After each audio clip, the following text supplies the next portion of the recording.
Greetings, everybody. This is Pastor Joe, and as you can see, I am in Myrtle Beach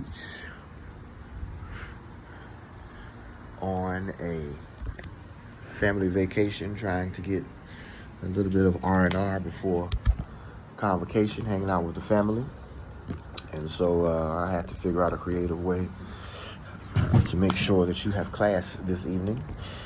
And so I'm sending you these videos because I want to spend some time with my family, and I also want to make sure that I'm handling my responsibilities. And so instead of canceling, we're going to try to do this, and hopefully it works and is edifying to you as well. So today, our assignment is for you to look at these capital letters and to find one of them that essentially appeals to you, and then you're going to write your paper on that. I'm sure some of you are wondering, well, where's my assignment? I'm out of town, and I didn't really bring all of my stuff to do a lot of work, because that kind of defeats the purpose of being out of town. But I will make sure that everything is graded and get it back to you as soon as possible. I have read most of them. I just have not assigned a number grade to it just yet, but that is coming. So I appreciate your kindness and your patience. Last week we examined the life of the Apostle Paul, and today we're going to look at letters, epistles from the scriptures that essentially were not written by the Apostle Paul. The first of which is the book of Hebrews, and hopefully you have taken some time to read it. If you have not, please do so. Hebrews is a significant book in the Bible, but the most obvious omission stemming from the book of Hebrews is that the author simply does not identify himself. What we know from the reading, what we can surmise, is that he was writing to a specific group of people who it seems like he knew well, or and who we can identify as believers in Jesus. Now we come to this understanding that he was writing more likely to Jews who had converted to Christianity, in the same way that we feel like Matthew was writing to Jews, because of the amount of Old Testament references that he includes in the book of Hebrews.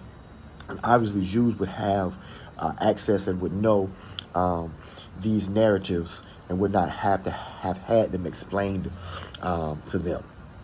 It appears that he was admonishing them in their beliefs, but also pushing them to make a choice. And that choice, again, in this fledgling movement, is not to continue in Judaism, but instead to walk in their newly held beliefs in Jesus Christ. Hebrews is a very unique letter, obviously because of the author's anonymity, but secondly because it actually kind of reads more like a speech than a letter.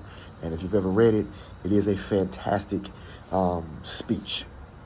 So here's a brief outline, divided up into about 5 major sections and then a couple of subsections. The first is, number 1, that Jesus, the Son of God, is greater than everybody else. Subsection from 1 is that he's greater than the angels in person, and then B, that he's superior or greater to the angels in message. Number 2, spend some time comparing Jesus to Moses, writing that Jesus is greater than Moses. Again, this is a Jewish audience that we believe had converted or was converted to Christianity. And so to compare Jesus to the greatest of their prophets, the Old Testament prophets, the prophets from the Torah, the man who gave us the Torah, shows that Jesus is indeed the Son of God. Number 3, Jesus is the Son of God, is greater or superior to the high priest. And of course, he compares Jesus to 2 specific high priests.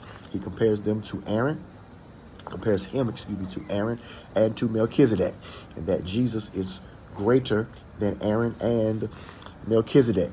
And that's very significant when, again, you're thinking about somebody who was a Jew and how they would rank or rate Aaron as essentially the first high priest. And then you have Melchizedek, who was actually, he predates Aaron as the high priest of a town called Salem. The story is recorded in Genesis chapter 14. And a lot of people, a lot of scholars, historians, feel like the Melchizedek narrative is what we call a theophany or a Christophany, where essentially a person who was supposed to point us to Jesus appears in the Old Testament. And if you know that story, he is the king of Salem. Of course, that's where we get Jerusalem. And when he comes, he brings with him the first aspect of communion, bread and wine with him.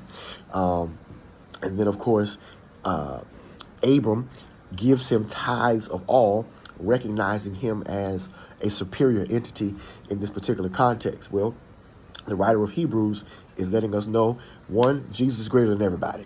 He's greater than the angels in person, greater than the angels in message. Number two, Jesus is the Son of God. He's greater than Moses. Three, Jesus, the Son of God, is the greatest high priest, superior to Aaron, superior to Melchizedek. Number four, Jesus, the Son of God, is the greatest mediator, which again goes back to this idea of Jewish and Hebrew understanding that the priest had to mediate between God and man. And then finally, five, he concludes with, there is a better way, and that way is faith and belief. Of course, the most famous passage within the book of Hebrews, of course, comes from Hebrews chapter 11.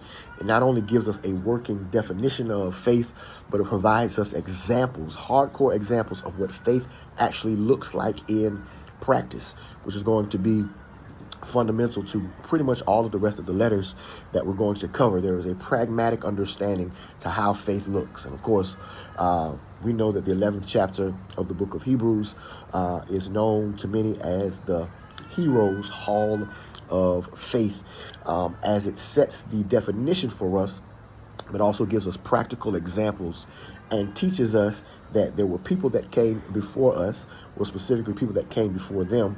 Our responsibility is to understand what they went through and imitate their faith, because faith in Jesus is the highest order to having him as a function of our lives. So that's the book of Hebrews in a brief synopsis. I am hopeful that somebody will pick the book of Hebrews and that you're able to access this lecture as we continue on in just a few minutes. Be blessed.